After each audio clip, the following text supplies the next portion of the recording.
السلام علیکم ورحمۃ اللہ وبرکاتہ۔ اعوذ باللہ من الشیطان الرجیم، بسم اللہ الرحمن الرحیم۔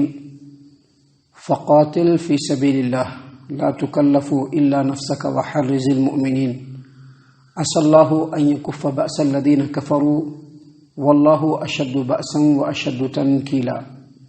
من یشفع شفاعة حسنة یکن له نصیب منها ومن یشفع شفاعة سیئة یکن له کفل منها وکان اللہ علی کل شیء مقیتا۔ معزز سامعین کرام، سورۃ النساء سورہ نمبر 4 اور اسی سورت سے ابھی آپ کے سامنے آیت نمبر 84 85 یعنی 84 اور 85 یہ دو آیات آپ کے سامنے تلاوت کی گئی۔ سامعین کرام، اللہ تبارک و تعالیٰ نے ان دونوں آیات کے اندر ایمان والوں کے لیے اور مسلمانوں کے سماج و معاشرے کے لیے کچھ ایسی باتیں بیان کی ہیں جن کے انجام دینے کے اوپر مسلمانوں کو اجر و ثواب بھی ہے اور سماج و معاشرہ امن و سکون کا گہوارہ بھی بنے گا۔ اللہ تبارک و تعالیٰ نے پہلی آیت کریمہ میں ڈائریکٹ محمد عربی صلی اللہ علیہ وسلم کو مخاطب فرمایا اور اللہ تبارک و تعالیٰ نے کہا فقاتل فی سبیل اللہ، اے نبی صلی اللہ علیہ وسلم تو آپ اللہ کے راستے میں جہاد کر لیجئے، یعنی آپ اللہ کے راستے میں جہاد کیجئے۔ فقاتل فی سبیل اللہ، چنانچہ اے محمد صلی اللہ علیہ وسلم آپ اللہ کے راستے میں جہاد کیجئے۔ اور آگے فرمایا لا تکلف الا نفسک، اور آپ اپنے علاوہ کسی دوسرے کے ذمہ دار نہیں ہیں۔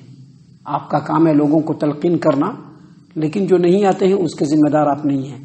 وحرز المؤمنین، اور ایمان والوں کو آپ جہاد کے اوپر ترغیب دیجئے، ان کو آمادہ کیجئے، ان کے حوصلے کو بڑھائیے۔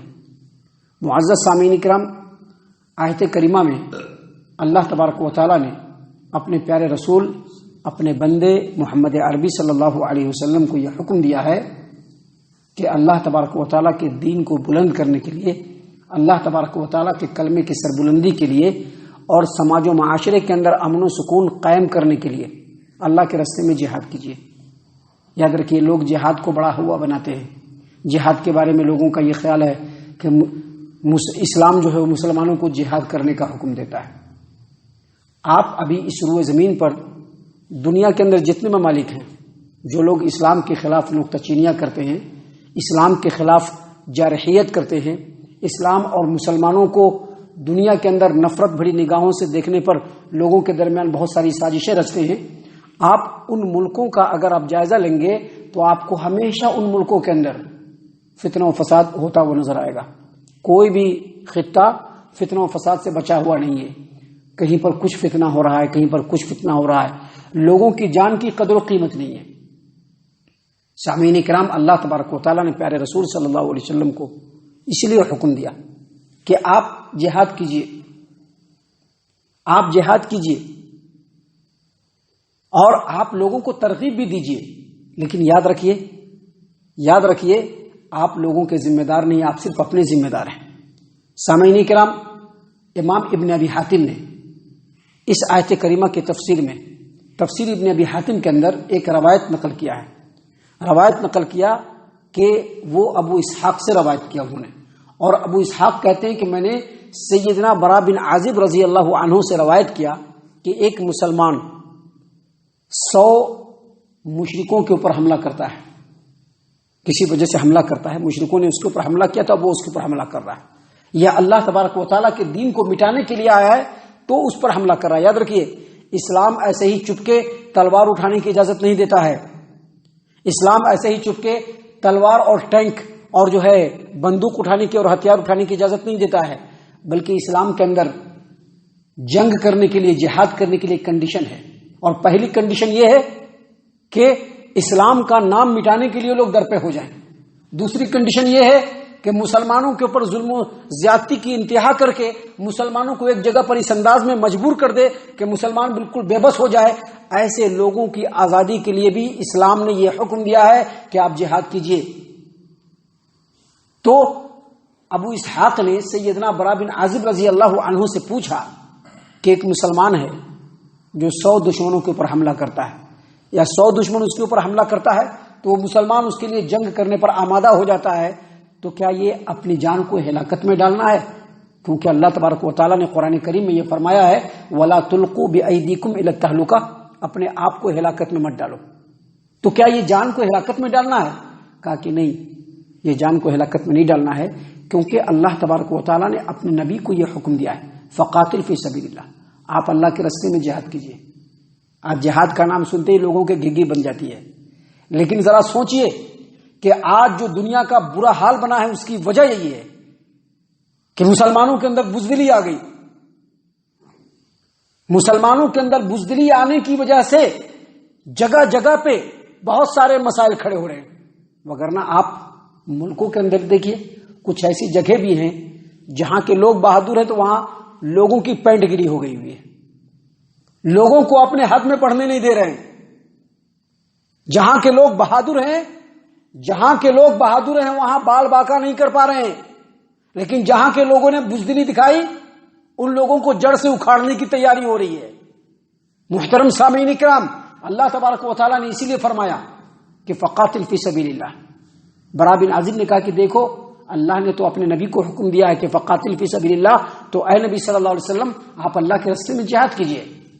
ولا تکلف الا نفسک، آپ لوگوں کو ترغیب دیجیے لیکن آپ اپنے ذمہ دار ہیں۔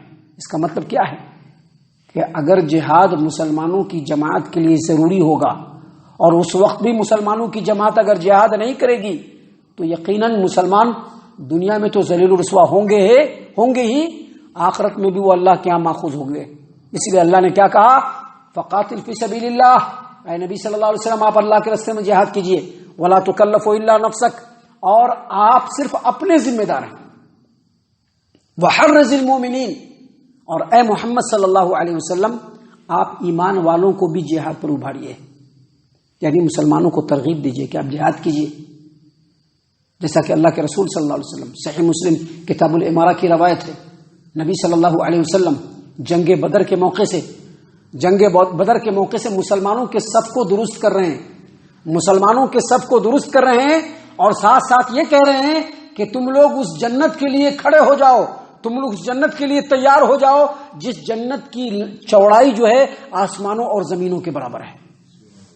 تو محترم سامعین کرام، یہاں پر پیارے رسول صلی اللہ علیہ وسلم نے مسلمانوں کو جہاد کی ترغیب دی۔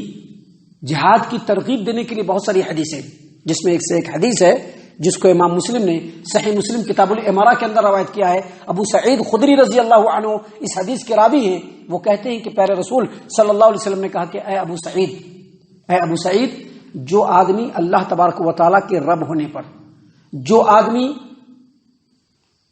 اسلام کے دین ہونے پر، اور جو آدمی محمد صلی اللہ علیہ وسلم کے رسول ہونے پر راضی ہو گیا، اس کے اوپر جنت واجب ہو گئی۔ ابو سعید خدری کہتے ہیں کہ میں نے بہت تعجب کیا اور کہا کہ اللہ کے رسول صلی اللہ علیہ وسلم دوبارہ اس بات کو ارشاد فرمائیے۔ تو دوبارہ نبی صلی اللہ علیہ وسلم نے اس بات کو ارشاد فرما دیا اور کہا کہ ایک اور چیز ہے، ایک اور کام ہے کہ اگر مسلمان اس کام کو کرے تو جنت کے اندر اس کو 100 درجوں کی بلندی سے اللہ تبارک و تعالیٰ نوازے گا۔ کہا کہ وہ کیا چیز ہے؟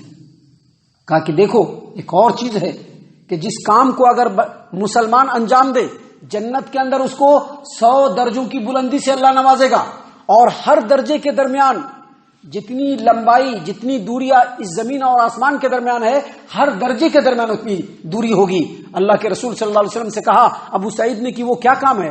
کہا کہ اللہ کے راستے میں جہاد کرنا۔ تو معزز سامعین کرام، یہاں پر اللہ تبارک و تعالیٰ نے اسی بات کو بیان کیا ہے، دراصل ایک انداز میں ترغیب دلائی ہے کہ مسلمانوں اگر سماج و معاشرے میں امن و سکون چاہتے ہو، اپنے لیے جہاد کو لازم کرو۔ اگر سماج و معاشرے میں امن و سکون چاہتے ہو، کیوں؟ آگے اللہ تبارک و تعالیٰ نے فرمایا فقاتل فی سبیل اللہ، اے محمد صلی اللہ علیہ وسلم آپ اللہ کے راستے میں جہاد کیجیے۔ لا تکلف الا نفسک، اور آپ صرف اپنے ذمہ دار ہیں۔ وحرض المؤمنین، اور مسلمانوں کو بھی جہاد کے لیے ترغیب کیجیے۔ کیوں؟ عسى اللہ ان یکف بأس الذین کفروا، قریب ہے، ممکن ہے کہ اللہ تبارک و تعالیٰ کافروں کے جنگ کو روک دے۔ کیسے روک دے گا؟ اگر آپ جنگ کے لیے تیار ہو جائیں اور آپ کے ساتھ مسلمان بھی جنگ کے لیے کمر بستہ ہو جائیں اور آپ کی ایکٹیویٹیز کو دیکھ لیں اگر کفار و مشرکین، تو وہ ڈر سے رک جائیں گے۔ اصل بات وہی ہے۔ آپ ملکوں کا جائزہ لیں گے، مسلمانوں کو جو پیسا جا رہا ہے اس میں سب سے بڑی بات بزدلی ہے۔ اگر مسلمانوں کے اندر بزدلی نہ رہے، اب ظاہر سی بات ہے کوئی ہم کو مارنے آئے گا تو ہم کیوں چپ رہیں گے بھائی؟ سوال یہ پیدا ہو رہا ہے، کوئی اگر ہمیں مارنے کے لیے آئے، ابھی کیا ہوتا ہے رشتوں میں، ناتوں میں، سماجوں میں، معاشرے میں، ایک مسلمان نے اگر کسی مسلمان کو ایک جملہ بول دیا، وہ اس کو برداشت نہیں ہے، اور غیر لوگ آ کر کے ہمارے نام و نشان کو مٹانا چاہتے ہیں، وہ ہم کو برداشت ہے، بزدلی سے جیل لے رہے ہیں۔ اللہ تبارک و تعالیٰ نے کہا کہ اگر اے محمد صلی اللہ علیہ وسلم آپ اور مسلمان جنگ کے اوپر کمر بستہ ہو جائیں گے تو یہ کفار و مشرکین آپ لوگوں کی ایکٹیویٹی کو دیکھ کر کے ڈر جائیں گے، رک جائیں گے، وہ کیونکہ بزدل ہیں وہ لوگ بہت بزدل ہیں، وہ لوگ ان کی بزدلی کی بہت ساری مثالیں دی جا سکتی ہیں کہ وہ لوگ کتنے بزدل ہیں۔ معزز سامعین کرام، اللہ تبارک و تعالیٰ نے کہا کہ اگر آپ لوگ ایسا کریں گے، عسى اللہ ان یکف باس الذین کفروا، اگر اے نبی صلی اللہ علیہ وسلم آپ جہاد کے لیے آگے بڑھیں گے، آپ مومنوں کو ترغیب دیں گے تو مومن بھی جہاد کے لیے کمر بستہ ہو جائیں گے، اور ایسا معاملہ ہوگا عسى اللہ ان یکف باس الذین کفروا، تو اللہ تبارک و تعالیٰ کفار و مشرکین کے جنگ کو روک دے گا، وہ لوگ جنگ سے رک جائیں گے، وہ لوگ آگے نہیں بڑھیں گے کیونکہ ان کو اپنا بھی ڈر ہے۔ اور اگر پھر بھی وہ نہیں رکے اور آگے بڑھے تو یہ حکم دینے والا کون ہے؟ اللہ تبارک و تعالیٰ۔ اللہ فرماتے ہیں کہ واللہ اشد باسا، اللہ تبارک و تعالیٰ سے سخت لڑائی کوئی نہیں کر سکتا ہے، جتنی سخت لڑائی اللہ کر لے گا کوئی نہیں کر سکتا ہے، اللہ تعالیٰ نمٹنے پر قادر ہے۔ وہ اشد تنکیلا، اور اللہ تبارک و تعالیٰ سے زیادہ سخت عذاب بھی کوئی نہیں دے سکتا ہے، اللہ تعالیٰ ان کی پکڑ کرے گا اور ان سے اللہ خود نپٹ لے گا۔ اور اس کے بعد اگلی آیت کریمہ میں اللہ تبارک و تعالیٰ نے سماج و معاشرے کے حساب سے بھی اور اوپر جو باتیں بیان کی گئی اس حساب سے بھی ایک اصول بیان کیا۔ اللہ نے فرمایا من یشفع شفاعتا حسنۃ یکن لہ نصیب منہا، اگر کوئی کسی کو اچھا مشورہ دیتا ہے، جس مشورے کے نتیجے میں خیر و بھلائی آنے والا ہے، تو اچھا مشورہ دینے کی وجہ سے جو اجر و ثواب کام کرنے والے کو ملے گا وہی اجر و ثواب مشورہ دینے والے کو بھی ملے گا۔ اور آگے فرمایا ومن یشفع شفاعتا سیئۃ یکن لہ کفل منہا، معاشرے میں بہت سارے لوگ ایسے بھی ہوتے ہیں لوگوں کو برائی کی طرف آمادہ کرتے ہیں، غلط کام کی طرف آمادہ کرتے ہیں، آپ ان کو قرآن و حدیث کی دعوت دیجئے، کچھ ایسے بھی لوگ ہوں گے جو ان کو غلط راستے پر چلنے کی تلقین کرنے والے، کیا اس کے ساتھ جاؤ گے یار، یہ کام کرو، ارے باپ دادا کو دیکھ کر کے کرو، کیا ضرورت ہے سب کام کرنے کی، کماؤ دھماؤ، مستی سے کھاؤ پیو، ایسا مشورہ دینے والے لوگ بھی ہوتے ہیں۔ تو کہا کہ ومن یشفع شفاعتا سیئۃ یکن لہ کفل منہا، اور جو آدمی کسی کو برا مشورہ دیتا ہے تو برا مشورے کا عذاب، کیونکہ برائی پر وہ عمل کرے گا تو اس کا عذاب اس کو بھی ملے گا۔ اچھا مشورہ دینے پر اللہ تبارک و تعالیٰ جو ثواب سے نوازتا ہے، اس سلسلے میں حدیث ہے صحیح البخاری کتاب الزکوٰۃ کی، ابو موسیٰ اشعری رضی اللہ عنہ کہتے ہیں کہ پیارے رسول صلی اللہ علیہ وسلم کے پاس کوئی سوال کرنے والا آتا تو آپ صلی اللہ علیہ وسلم صحابہ کرام کو کہتے کہ یہ سوال کر رہا ہے، تم لوگ سفارش کرو، میں اس کے سوال کو پورا کروں گا، تم لوگ سفارش کرو، تم کو اجر و ثواب ملے گا۔ کیوں؟ کیونکہ سفارش کرنے پر اجر و ثواب ملتا ہے۔ اب کسی کو خیر و بھلائی کا کام کروانا ہے، کسی کا کچھ اچھا کام کروانا ہے، کسی کام کے کرنے سے خیر و بھلائی سماج و معاشرے کے اندر مرتب ہوگی، اور اس کام کے لیے اگر ہم لوگوں کو ابھارتے ہیں، لوگوں کو ترغیب دیتے ہیں، تو اس کا اجر و ثواب اللہ تبارک و تعالیٰ ہم کو بھی دے گا۔ لیکن اگر کسی کو برائی کی طرف لے جائیں گے تو اس کا گناہ ہمارے اوپر پڑے گا۔ آگے اللہ تبارک و تعالیٰ نے فرمایا وَكَانَ اللَّهُ عَلَى كُلِّ شَيْءٍ مُقِيتًا، اور اللہ تبارک و تعالیٰ ہر چیز کے اوپر نگہبان ہے، ہر چیز کا بدلہ دینے کے لیے کافی ہے۔ اللہ تعالیٰ سے دعا ہے کہ اللہ تبارک و تعالیٰ ہم تمام کو ان تمام باتوں کے اوپر خوب غور و فکر اور تدبر کرنے کے ساتھ ساتھ ان باتوں کے اوپر عمل کرنے کی بھی توفیق عنایت فرمائے، آمین۔ اللہ تعالی ہم تمام کو صحیح معنوں میں پکا سچا مومن مسلمان بنائے، اللہ اور اس کے رسول صلی اللہ علیہ وسلم کی اطاعت و فرما برداری کرنے والا بنائے، صحابہ کرام رضی اللہ عنہم کے طریقے پر چلنے والا بنائے، جنت الفردوس میں جگہ عطا فرمائے۔ اے اللہ ہم تمام کو جہنم سے پناہ دے، اے رب العالمین ہم تمام کو جہنم سے پناہ دے، اے مالک الملک ہم تمام کو جہنم سے پناہ دے، آمین یا رب العالمین۔ وما علینا الا البلاغ المبین۔